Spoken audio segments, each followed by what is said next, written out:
I always thought I'd have more time. That's the lie we all tell ourselves, isn't it? That there will always be another phone call, another Sunday dinner, another chance to fix what's broken. But sometimes, life doesn't give you warnings, it just ends. My name is Claire. I'm 29, a freelance illustrator living in Portland. My relationship with my father, James Whitmore, was complicated. Loving but distant. He was the kind of man who said little but thought deeply. A retired English professor with a weakness for second-hand books and black coffee, he raised me alone after my mother died when I was 5. But somewhere along the way, the space between us grew too wide. We hadn't spoken in nearly 3 years. Our last conversation ended in a fight. Something small and stupid, I don't even remember the words anymore. Only the sound of the silence that came after. Every missed call I didn't return. Every holiday card I left unopened. I told myself he was stubborn, that it was up to him to reach out. But deep down, I think I was afraid of hearing disappointment in his voice again. Then came the phone call. One that changed everything. "Miss Whitmore," the woman said softly. "I'm calling from Mercy Hospice. I'm so sorry to inform you that your father passed away last night." Just like that. There was no warning, no time to make things right. No last words. Just finality. The funeral was small. He had no siblings, no real friends left. I stood by his casket with tears I wasn't sure I had a right to shed. The pastor spoke kindly about him, but it felt hollow, like no one truly knew the man he was beneath the quiet. After the service, as people trickled away, an older gentleman approached me. He introduced himself as Mr. Halvorson, the lawyer who'd handled my father's affairs. He handed me a single envelope. Cream-colored. Handwritten. My name on the front. "I was instructed to give you this personally," he said. I stared at it, my fingers trembling. My father had never been the type to leave letters. He was a man of few words in life, what could he possibly have left to say in death? When I finally opened it that night, it wasn't just a letter. It was a key. And a note: "Claire, I know I failed in many ways. But there's something I want you to see. Go to the cabin. Everything I couldn't say is there." Dad. The cabin. A small place in the woods we used to visit when I was a child. I hadn't been there in over 15 years. My heart pounded as I stared at the key, 1,000 questions racing through my mind. What could possibly be waiting for me after all this time? Why now? And why the cabin? I packed a bag and left the next morning. As the road narrowed into gravel, familiar pine trees lining the way, memories began to stir. Childhood laughter. A broken swing. Hot chocolate in chipped mugs. My father reading poetry by firelight. But those memories were old, dusted in a haze of time and hurt. What would I find now? I parked in front of the cabin just as the sun dipped behind the treetops. The place looked almost untouched, still tucked in the same clearing, windows dark, the porch creaking under my step. I hesitated with the key at the door, hand trembling. What was I really opening? A past I had buried? A goodbye I never got? I turned the key. The door creaked open. And what I saw inside wasn't what I expected at all. The moment I stepped into the cabin, the air felt different, warmer, but heavier. As if the walls themselves had absorbed every memory, every silence, every word that was never spoken between us. Dust hung in the golden light filtering through the wooden blinds, and the scent of pine, aged wood, and something faintly familiar, my father's aftershave, lingered. Everything was exactly where it had always been. The weathered armchair by the fireplace, the bookshelf filled with worn paperbacks, and the framed photo of me at age 6, sitting on his lap, both of us laughing. But what caught my eye was a leather-bound journal resting on the kitchen table. I moved slowly toward it, afraid to break the stillness. On the cover, embossed in fading gold, were the words, "For Claire." My heart thudded as I opened it. The handwriting was unmistakably his, meticulous, slightly slanted. Page after page, he had written to me. Letters, thoughts, reflections, years of emotions he had never dared to voice.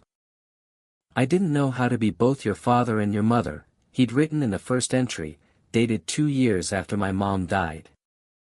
"I wanted to protect you from the world, but I ended up protecting myself from you." It was like reading his soul laid bare. Each entry unraveled more, his guilt for working too much, his fear of not being enough, his helplessness when I started pulling away in high school. But what tore at me most were the lines where he admitted to rereading my old birthday cards. "I kept them all. Even the ones you thought I threw away." I sat there for hours, the journal open, tears streaming silently. Every word was a piece of him I'd never seen. But as emotional as it was, it didn't explain the key. Or why I was sent here now. Near the back of the journal was a note, "Go to the attic. The truth you deserve is there." The attic door was stiff, as if it hadn't been opened in years. I climbed the creaky stairs, my flashlight trembling in my hand. Dust danced in the beam as I scanned the room, boxes, old trunks, and tucked in the far corner, a small chest with a padlock. The key he left fit perfectly.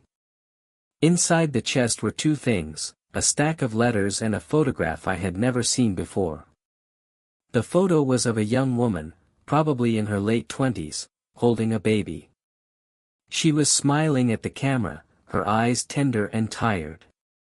Behind her stood my father, looking younger, wearing the same distant expression I'd known my whole life. The woman looked nothing like my mother. My breath caught. Who was she? I pulled out the top letter. It was addressed to someone named Ella. "My dearest Ella," it began. "You've always deserved more than I could give. I hope someday, Claire will understand why I made the choices I did." I read on, trying to stitch together the fragments. The truth was unsettling. Before my mother, before me, my father had another family. A daughter. A life he had left behind. For reasons I didn't yet understand. I sat on the attic floor, surrounded by boxes of a man I thought I knew. Was this why he was always so guarded? Was this the guilt that weighed him down? I didn't know whether to feel betrayed, heartbroken, or just stunned. There was so much he had kept hidden. And yet, he wanted me to find it. He wanted me to know. As I held the photo again, something shifted inside me, not anger, not judgment, but a hunger for answers. Who was Ella? Did she know about me? Was she still alive? Did I have a sister? I looked back down at the journal. The final entry simply read, "Claire, if you're reading this, it means I finally found the courage I lacked in life. Don't stop here." I wouldn't. Whatever truths remained buried, I was going to uncover them.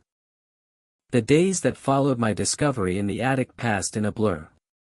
I couldn't sleep, couldn't eat. The letters, the photograph, Ella, were all I could think about. My father's secret life wasn't just a past chapter, it was bleeding into mine now, changing everything I thought I knew. I reread the journal again and again, each word echoing louder the more I read. Why had he kept Ella a secret? Had my mother known? Did Ella even know about me? Unable to rest, I took the risk and searched online. Ella Whitman, in combination with the town's name. A few articles came up, obituaries, alumni mentions, but one stood out. A non-profit newsletter. Ella Whitman, Director of Community Services, speaks on family legacy and forgiveness. I stared at the photo in the article. It was her. Older now, maybe early 40s, but it was her. She was real. Alive. A part of my story. And then came the terrifying question, should I reach out? I sat on the porch of the cabin, the journal in my lap, dialing the number listed on the article. My fingers trembled. It rang once, twice. Then a voicemail. Her voice. "Hi, this is Ella.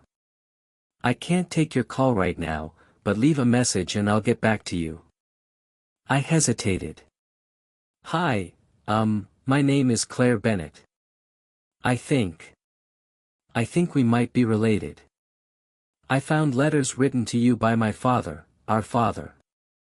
I know this is a lot, but if you're open to talking, please call me back." I hung up, my heart pounding. I felt like I'd just torn open a wound that had been sealed for decades. That night, I couldn't stop wondering how Ella would react. Would she be angry? Grateful? Or refuse to respond at all?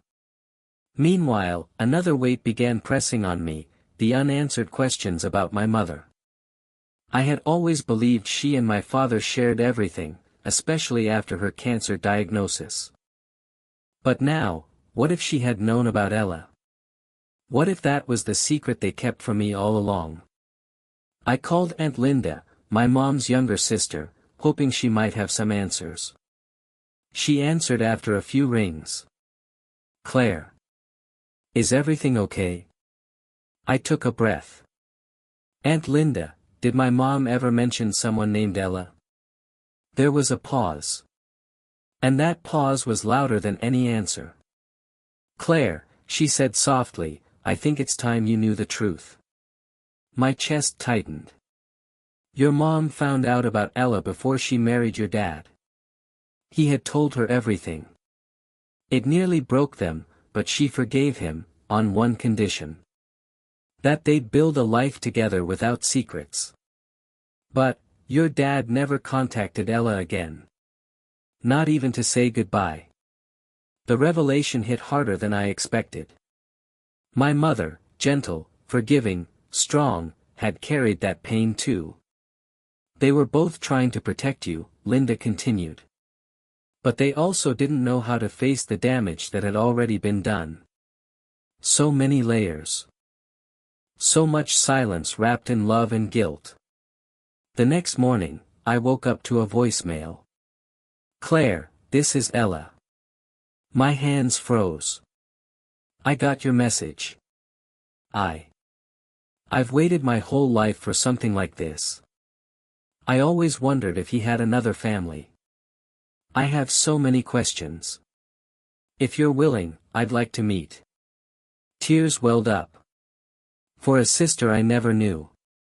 For a father who tried to do the right thing but didn't know how.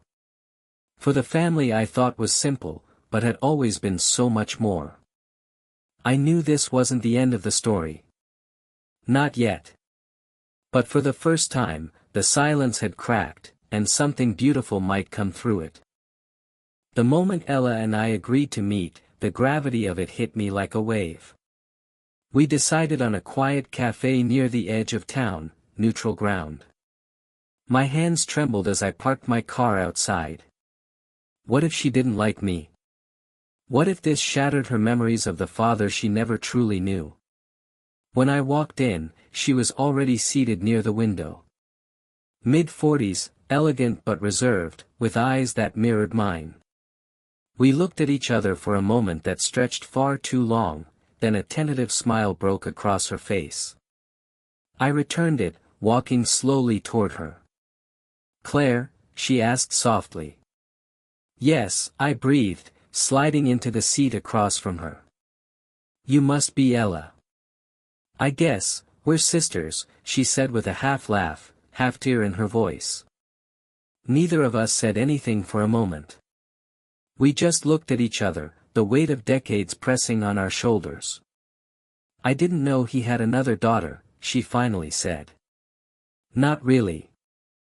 I mean, I always hoped, but he never reached out." I opened the leather journal I had brought and handed it to her. "He wrote these for you. I found them after he died. Hidden in the attic." Her fingers trembled as she flipped the pages. Her eyes scanned his words, her name, her birth, the life he missed, the guilt he never shook. Tears streamed silently down her face. He remembered everything," she whispered. I nodded, feeling my own tears come. I think he was too afraid to face what he had lost. She closed the journal, holding it tightly against her chest. "You know, I used to write letters to him too. I never sent them. I thought he didn't want me." "I don't think that's true," I said gently. "He just didn't know how to fix what was broken." We sat there for hours, filling in the gaps of each other's lives. She told me about her childhood, how her mother never married again, how they lived quietly, always waiting for a man who never returned. And I told her about mine, a seemingly perfect home, loving parents, but a silence that hung in the background like a shadow. My mother knew. She carried that knowledge with strength and grace, but now I could see the quiet sadness behind her eyes in a new light. But then Ella said something that shifted everything. "There's something else you should know," she said hesitantly. "About our father. About why he disappeared." I frowned. "What do you mean?" "I didn't just find out about you recently. I found out about you years ago." My heart stopped. "I contacted him," she continued. 5 years before he died. I wrote to his company. I told him who I was. He called me once. Just once. My mouth went dry. He told me he was sorry. That he had another daughter, you, and that he couldn't risk disrupting your life. He begged me not to reach out to you. He said he had already caused too much damage. I couldn't speak. He told me he loved me, Claire. But then he hung up. I never heard from him again. The silence between us thickened with heartbreak. My father had known. He made the choice. Again. Suddenly, I didn't know what to feel: betrayal, grief, anger, or guilt. He had left us both in limbo. He hadn't just been a man haunted by a mistake, he'd been a man who chose silence. "Why didn't you try again?" I whispered. She looked at me with tears in her eyes. "Because I loved him too. And I thought maybe honoring his wish meant loving him in the only way I could." I pressed my hands over my face, shaking. Everything I thought I'd known, about him, about my family, about Ella, was unraveling fast. And then my phone buzzed. A message from an unknown number. One line. "You don't know the whole story. Meet me at 7 p.m., no questions, L." My blood ran cold. Ella looked at me, confused. "What is it?" I showed her the screen. She gasped. "L, that could be my mother." The pieces were shifting again. The story wasn't done. And someone else was ready to speak. Ella and I left the cafe together, both emotionally drained and clinging to this fragile thread we had just started to weave between us. But neither of us could ignore the message I had received. "You really think it's my mother?" Ella asked as we stood by our cars. I shook my head. "I don't know. But whoever it is, they know something." That evening, I followed the directions from the message, an old bookstore tucked between apartment buildings on the edge of town. The neon "Open" sign buzzed dimly, casting an eerie pink hue on the sidewalk. Ella was already waiting outside. "I recognized the number," she said quietly. It was hers. We stepped in. The air smelled of paper and dust, and the only sound was the soft rustle of someone turning pages deep inside the store. A woman appeared from behind one of the tall shelves, gray-streaked hair pulled into a loose bun, sharp eyes behind vintage glasses. "Ella," she said softly. Ella tensed. "Mom." I stood silent as they looked at each other for the first time in years. "You came," her mother whispered. Then her gaze moved to me. "And you must be Claire." I nodded slowly. "How do you know me?" She motioned us to follow her into the back, where 3 chairs sat in a cozy reading nook. "I owe you both an explanation," she began. "There's a part of the story no one knows. Not even your father." Ella furrowed her brow. "What are you talking about?" She took a deep breath. "Your father didn't leave by choice." My heart skipped. "What do you mean?" She looked at Ella with pain in her eyes. "Your grandfather, my father, was a controlling man. He never approved of your dad. When he found out I was pregnant, he forced your father to choose, leave us forever, or he'd ruin his life.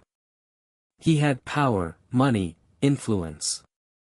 Your dad thought he was protecting us." Ella's mouth dropped open. "You never told me that. I didn't want you to grow up hating your grandfather. Anne. I wanted you to believe your father had abandoned us. That way, you wouldn't long for someone who couldn't come back." She turned to me. "Claire, when your dad tried to reconnect with Ella 5 years ago, I found out. And I stopped him. I told him if he tried again, I'd reveal everything, including secrets from his past that could destroy his career. He agreed to stay silent, again." My chest tightened. "You blackmailed him?" She lowered her head. "I was trying to protect my daughter, the only way I knew how." Ella stood up abruptly, her voice shaking. "You took away my chance. Twice. First when I was a child, and again when I was an adult. He tried, and you stopped him." "I know," her mother whispered. "And I regret it every single day." The room fell into heavy silence. I finally found my voice. "He wasn't a coward. He was trapped. And all these years, I thought he chose to forget us." Ella sank back into her seat, pale and stunned. "Everything I believed was a lie." Her mother stood slowly. "He left something else behind. Not in the journal. Something he wanted both of you to see." She handed us a sealed envelope addressed in our father's handwriting. Ella reached for it first, then paused and looked at me. "Open it together." I nodded. Inside was a photo, our father between the 2 of us as toddlers, smiling like he belonged in both worlds. On the back, scrawled in messy ink, "I loved you both. I'm sorry I didn't fight harder. But maybe you'll fight now, for each other." Tears welled in my eyes. For the first time, I understood. He had never truly left us. His love had just gotten buried beneath the decisions of people trying, and failing, to protect what mattered most.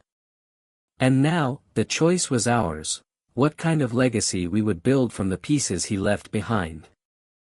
The bookstore door clicked shut behind us, and the city outside felt somehow quieter, like it knew what had just happened.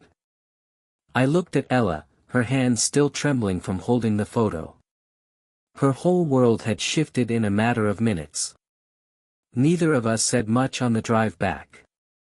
There was too much to process, our father's hidden truth, our mother's manipulation, and the decades of silence that had nearly erased him from our lives. But we couldn't leave it there. That night, I couldn't sleep. I lay awake staring at the photo, reading those words again and again, "I loved you both. I'm sorry I didn't fight harder. But maybe you'll fight now, for each other. It hit me, I'd been so caught up in what he hadn't done, that I never thought about what I could do. Maybe his greatest gift wasn't the journal or the letter, it was this chance. This painful, messy, honest chance to finally connect. The next morning, I went to Ella's place. She opened the door with red eyes and a weak smile. I didn't sleep either, she said, her voice barely above a whisper. We sat on her couch, the photo between us. I finally spoke. He wanted us to fight for each other. Not just to forgive him, but to build something new. Ella nodded slowly, her gaze far away. I hated him for so long. And now I realize, I didn't really know him at all. I let a lie live in my heart for 20 years. Tears slipped down her cheeks, and I reached for her hand. So let's do something with the truth. Let's stop running from it. That's when I told her my idea. A memorial, not just for him, but for the truth. A quiet ceremony, a place to speak the words we never got to say. She was hesitant at first, unsure if the pain could transform into anything that resembled peace. But after a long pause, she said, "Let's do it." We planned it together. Just the two of us. A small bench under the willow tree at the edge of the park where he used to take us when we were kids. We carved his name into a simple plaque, and beneath it, a quote from his journal: "Forgiveness is a choice you make when silence no longer protects your heart." The day of the ceremony, we sat on that bench, side by side. There were no speeches. No guests. Just two daughters saying goodbye to the man they never really got to say goodbye to. Ella brought the old camera he used to love and took a photo of the bench. He always said a picture could say what words couldn't, she said. Then, she turned to me. "Claire. I'm sorry. For pushing you away all these years. I thought you were a reminder of everything I lost. But you're the only piece of him I still have." I felt my throat tighten. I think we both lost a lot. But maybe, now we start finding things again. For the first time in my life, I didn't feel like a mistake or a secret. I felt like a daughter. And in that quiet moment, with the leaves rustling above and the sun casting golden light on the grass, I imagined him there, not as a ghost, but as the father we'd finally learned to understand. It had been 3 months since the day we placed the plaque beneath the willow tree. Since then, something had shifted, not just between Ella and me, but within me. We started calling each other more, not because we had to, but because we wanted to. For the first time in years, our conversations weren't stiff or filled with silence. We shared stories, laughed about childhood memories, even argued like real sisters do. But there was always an undercurrent of something deeper, understanding. One crisp Saturday morning, Ella invited me over. "I want to show you something," she said. She handed me a weathered box with our dad's name scribbled on the top. Inside were dozens of photographs, most of them of us, kids at the park, birthday cakes, sleepy Christmas mornings. All taken by him. All hidden for decades. "I found them in Mom's attic," she said, her voice low. She must have kept them, even after everything. As I flipped through the photos, I felt something break open inside me. All this time, I thought I was forgotten. But here was proof that he saw us, loved us, even if he wasn't allowed to show it. "I think he knew he couldn't fix what had happened," Ella said quietly. "But maybe he hoped that one day, we would." That afternoon, we decided to digitize the photos and create a small online gallery, a tribute not just to him, but to the truth we had finally uncovered. We called it the Gift of Goodbye. Visitors could view his photos, read excerpts from his journal, and even share their own stories about missed goodbyes and second chances. The response was overwhelming. Strangers messaged us saying the site helped them confront their own grief. One woman wrote, "I never forgave my father for leaving. But your story helped me see that sometimes silence comes from pain, not absence." It was then I realized something profound: healing isn't a single moment, it's a choice we make over and over. Through pain. Through forgiveness. Through love. Months later, we held a small gathering under the willow tree. This time, our mom came. She walked slowly, holding the photo of all three of us. Her eyes met ours, and for the first time, she didn't look guarded. She looked regretful. "I was wrong," she said simply. "I let my bitterness bury the truth.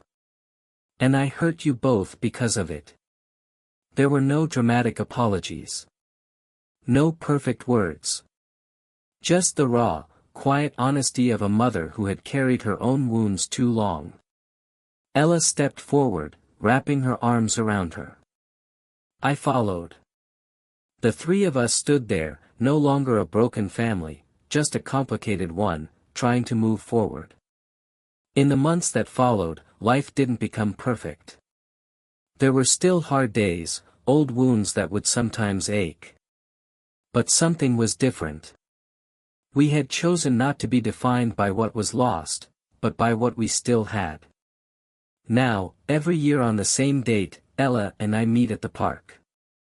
We sit on that bench, sip coffee, and talk.